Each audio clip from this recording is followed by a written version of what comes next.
अलि क्रिकेट अब म नेपाल आएँ त्यसपछि चाहिँ अब मलाई थाहा थिएन कि नेपालमा पनि क्रिकेट हुन्छ भन्ने अब त्यसपछि आफू दिनभरि क्रिकेट खेल्ने अब तल लाग्ने क्या क्रिकेट भन्दै म त्यसपछि अब नेपालमा आउँदा चाहिँ अब मेरो आफै नेपाली यति राम्रो थिएन अब कसैसँग बोल्दा पनि डर लाग्थ्यो कि के भन्ने थाहै हुँदैन अब अङ्कल आन्टीहरूसँग बसेको ठुली मम्मीहरूसँग बसेको दाइ अब तिनीहरूसँग धेरै पोलचाल हुन्थेन कि एक्लै घुम्ने कि त्यसपछि घरबाट निस्क्यो खाना खायो निस्किहाल्यो कि बाहिर यताउता गयो खोज्दै अनि लेक साइडतिर घुमिरहेको थिएँ कि अनि त्यहाँ लेक साइडको तालको साइडमा एउटा सानो ग्राउन्ड रहेछ कि अनि म ठ्याक्कै यसो हेरेको त क्रिकेट खेलिरहेको थिएँ कि त्यहाँ दाइहरू त्यसपछि क्रिकेट खेलिरहेको छैन भने त्यसपछि म त्यो गेट पनि थाहा थिएन कि कतातिर हो त्यो भित्र जाने गेटै त्यो पिपल बोटको यताको गेट हो ग्राउन्ड भने लेक साइड माछा डुङ्गा चढ्ने नि त्यो एउटा माछा पालन छ कि उता त्यतातिर ठ्याक्क त्यसको ब्याक साइडमा छ बुझेँ हजुर त्यसपछि चाहिँ त्यहाँबाट खोज्दै कहाँबाट गइरहेछ कहाँबाट जान्छ भनेर गेटमा गयो अनि त्यसपछि त्यहाँ गएर अब नेपाली आउँदैन त्यति बेला मलाई थाहा थिएन के बोल्ने भने म पनि क्रिकेट खेल्छु भने कि त्यहाँ अनि त्यसपछि दाइहरूले हुन्छ भन्यो त्यसपछि खेलेँ अनि सुरु गरेँ 3-4 दिन त्यहीँ सुरु क्रिकेट खेल्न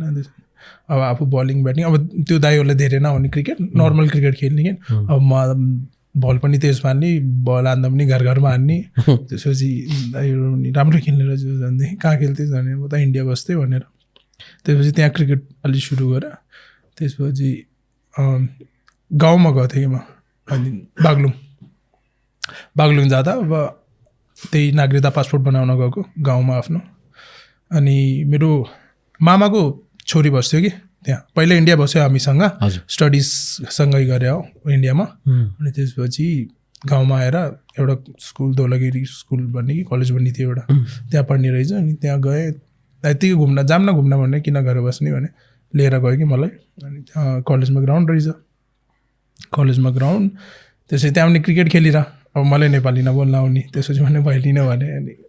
गएर कुरा गरेर म पनि क्रिकेट खेल्छु भनेर तिनीहरूसँग भनेर गयो अनि त्यसपछि हुन्छ भन्यो अनि त्यसपछि त्यहाँ पनि खेलेँ अनि त्यहाँ पनि त्यही बलिङ फास्ट फाल्ने अनि ब्याटिङ त अब यताउता हानेको हाने गर्ने अनि त्यसपछि तिनीहरूको एउटा कलेज टुर्नामेन्ट हुन लाग्थ्यो कि इन्टर कलेज समथिङ कि टुर्नामेन्ट हुन लाग्थ्यो अनि त्यसपछि चाहिँ मेरो बहिनीलाई भनेर चाहिँ दाइलाई सोध्न हामीसँग खेल्छ कि न इन्टर कलेज भनेर म त कलेजमा एडमिसन दिएन म त पाएपछि खेलिहाल्छु म त अनि त्यसपछि त्यहाँ खेलेँ त्यहाँ पनि 1-2 जना बागलुङबाट पनि टिम आउने रहेछ कि पोखरा क्रिकेट खेल्न मलाई थाहा थिएन अनि त्यहाँको मान्छेहरूले पोखरामा क्रिकेट हुन्छ पोखरामा ट्राई गर पोखरामा खेल्दैनौ किन म त खेल्दैन मलाई थाहै छैन कहाँ हो पोखरामा क्रिकेट भन्ने अनि त्यसपछि त्यो दाइले एउटा दिपेश खत्री दाइ हुनुहुन्छ पोखराको पहिलाको नेसनल प्लेयर 16-17 नेसनल प्लेयर पनि हो कि अनि त्यो दाइसँग कुरा गर त्यो दाइ उता पनि राम्रो क्रिकेट खेल्छ त्यो दाइले अनि त्यसपछि फेसबुकमा कुरा भयो है कि मेरो पनि होइन दाइको कुरा भयो मेरो दाइको त्यसपछि यस्तो क्रिकेट खेल्छ भाइले भनेर अनि त्यो दाइले मलाई लेग साइड बोलाएको एकचोटि आऊ न हेर्नलाई त्यसपछि गएँ म लेग साइड अनि ब्याट बल लिएर आएको थियो त्यो दाइ दिपेश दाइ अनि ल बलिङ पाला भने कि अनि बलिङ पालेँ अनि बलिङ त तेज फाल्छ भने त्यसपछि ब्याटिङ दिनुभयो ब्याटिङ गरेँ ब्याटिङ पनि राम्रो रहेछ अनि त्यसपछि आफ्नो क्लबमा राख्नुभयो एमसिसी भन्ने क्लब थियो कि दाइको त्यो क्लबमा राखेँ क्रिकेट क्लब त्यो क्लबमा राखेँ अनि दाइ अब त्यति बेला ड्युज बल खासै हुन्थेन त्यहाँ पोखरामा पनि अनि सेलेक्सन मात्रै हुन्थ्यो कि अनि म चाहिँ दाइको क्लबमा त टेनिस बल खेल्न जान्थेँ कि दाइको क्लबबाट अनि कहिले अमरसिंह कहिले कुन ग्राउन्डमा त्यो टेनिस बल खेल्दै एकचोटि चाहिँ सेलेक्सन हुन लागेको थियो कि पोखरा टिमको नेट्समा सेलेक्सन भइरहेको थियो अनि नेट्समा गएँ अनि त्यहाँ एउटा गुरु हुनुहुन्थ्यो अजङ्गे गुरु पोखरा बाहिरको त्यो गुरु हुनुहुन्थ्यो अनि तपाईँ दाइले कुरा गर्नुभयो अनि त्यसपछि बलिङ फाल भन्नुभयो कि बलिङ अब अलि प्रेसर होइन सेलेक्सन छ त्यो पनि नेपालमा क्रिकेटको अलि प्रेसर पनि थियो अलि टेन्स पनि थियो कि त्यसपछि बलिङ रनअप लिएँ भागेँ रनअपमा चाहिँ चिप्लिएँ कि म अनि तल लडेँ कि बल नफालिदिकन लडिहालेँ कि त्यसपछि यो के भयो अहिलेसम्म यस्तो भएको थिएन मसँग के भयो यार यो के हुन्न फेरि फाल भन्नु त्यसपछि बल एक बल फालेँ त्यो सिमेन्ट विकेटमा थियो सिमेन्ट विकेटमा बल फालेपछि यतिकै तेज जाने यतिकै तेज अब पोखरामा त्यति स्पिडको थिएन कि कोही खेल्ने अनि त्यसपछि ठिकै छ भन्यो अनि ब्याटिङ पनि गर ब्याटिङ हुने त्यति बेला पनि प्रेसर टेन्स होइन त्यसपछि एउटा स्पिनरले फर्स्ट बल फाल्यो बोल्ड त्यसपछि यो फर्स्टै बल बोल्ड भयो यार लास्ट पेज दो यार भने होइन त्यसपछि चाहिँ अलि फेरि अलिक फुल काम बसेँ अनि त्यसपछि त्यो टेनिस क्रिकेट सोचेँ कि टेनिस क्रिकेटमा त अब जता नि हानिन्थ्यो जे नि गरिन्थ्यो भनेर त्यही सोचेँ त्यसपछि चाहिँ हान्न सुरु गरेँ कि त्यसपछि सेलेक्सन भयो त्यहाँ पोखरामा सेलेक्सन भयो पोखरामै गेम थियो कि त्यति बेला त्यही पोखरामै गेम थियो त्यहाँ पनि तिनवटा म्याच खेल्यो हामी चाहिँ एउटा लास्टमा हारेको थियो एउटा अनि काठमाडौँमा थियो कि त्यति बेला सेमिफाइनल फाइनल आएको थियो काठमाडौँ त्यहाँ अनि सबले चाहिँ काठमाडौँ गयो भने त्यहाँ कोचहरू हुन्छ मेन कोचहरू त्यहीँ हो त्यहाँ हेर्छ अनि मन पराउन सक्छ भन्थ्यो कि अनि हामी चाहिँ बाहिर भयो काठमाडौँ जान पाएन अब कसरी के हुन्छ भने अनि जगत गुरु अनि मनोज कटवाल दाई हुनुहुन्थ्यो कि त्यहाँ अनि त्यो दाईहरू पनि आउनुभएको थियो पोखरा त्यति बेला त्यहाँ मलाई हेर्नुभएको थियो खेलेको अनि त्यसपछि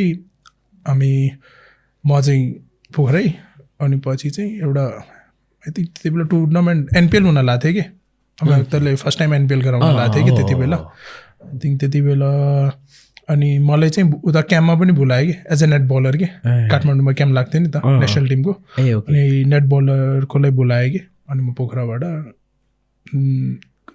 दिनमा होइन राति पुगेको थिएँ कि अनि 8-9 बजी सकेको थियो फर्स्ट टाइम थियो काठमाडौँ पनि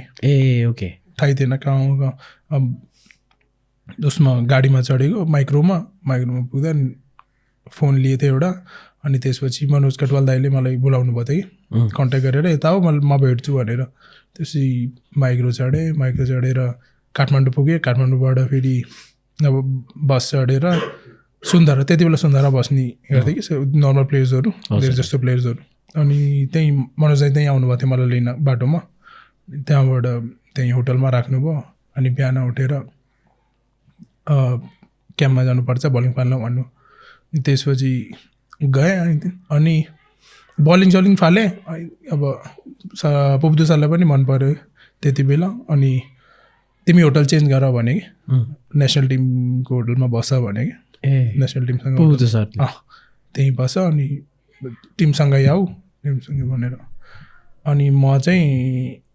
अब म ग्रुपमा थिएन त्यति बेला नयाँ थिएँ कि एउटा प्लेयर्सको ग्रुप हुने रहेछ कि यति बेला बिहान यति बजी निस्किने बस यति बजी निस्किन्छ भनेर आउने रहेछ कि मेसेज अब म त नयाँ थिएँ मलाई थाहा थिएन म त होटल गएर सिफ्ट भएर बसेको थिएँ अब म त नर्भस अब तँलाई के गरेर जाने अब नेपाली बोल्न नआउने माथि बसेर रुममै बसिरहेको थिएँ कि बिहान उठेर अब कति बेला आउँछ प्र्याक्टिसमा बोलाउँछ अनि जाम्ला भनेर यो क्राउन प्लाजा हो क्राउन प्लाजामै अनि त्यसपछि चाहिँ बिहान अब कति 9-9:30 बजिसकेको थियो कि यार अहिलेसम्म बोलाएन तल गएँ अनि तल गएर सोधेँ टिम के हो भने टिम त गइसक्यो भने कि अब त्यसपछि चाहिँ टेन्सन फर्स्टै दिन लेट फर्स्टै दिन थाहा छैन कहाँ हो के हो अनि त्यसपछि मैले दाइ त्यो ट्याक्सी मगाइदिनु मलाई अनि ग्राउन्ड भनिदिनु कुन ग्राउन्ड म त्यहीँ जान्छु भने कि अब मलाई कहाँ हो के थाहा थिएन ग्राउन्डमा क्राउन प्लाजामा ट्याक्सी बोलायो अनि ट्याक्सी लिएर सिधा ट्यु पुगेँ कि अनि त्यसपछि त्यहाँ दाइहरूले कहाँ थिइस् भने होटलमै थियो मलाई थाहा थिएन भनेर ए हो र भनेर त्यसपछि क्याम्प सुरु गरेँ त्यहाँ फेरि त्यसपछि क्याम्प सुरु गरेर त एनपिएलको सेलेक्सन पनि त्यहीँ हुन लाग्थ्यो कि नेटमा सेलेक्सन भयो थियो कि एनपिएलको त्यति बेला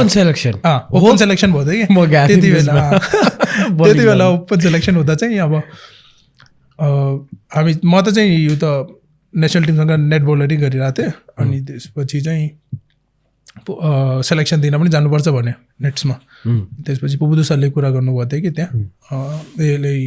सेलेक्सन दिन पर्दैन बरु उसमा राखे हुन्छ अक्सनमा एकदम पर्दैन यो नेसनल टिमसँग नेटमा बलिङ मात्रै गर्छ भने त्यसपछि चाहिँ एनपिएल सुरु भयो एनपिएलमा फेरि म चाहिँ पञ्चकन्या तेज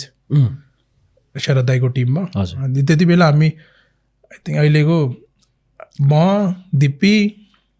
आरिफ एउटै टिममा थियो कि हामी क्रिकेट त्यति बेला दिप्पीले त्यति बेला सुरु गर्यो भनिरहेको थियो कुशल बुर्देल पनि थियो एउटै टिममा हामी एउटै टिममा थियो okay. कि अनि त्यसपछि सुरु भयो 50 ओभर्सको सुरु भयो त्यो धनगढीमा फर्स्ट टाइम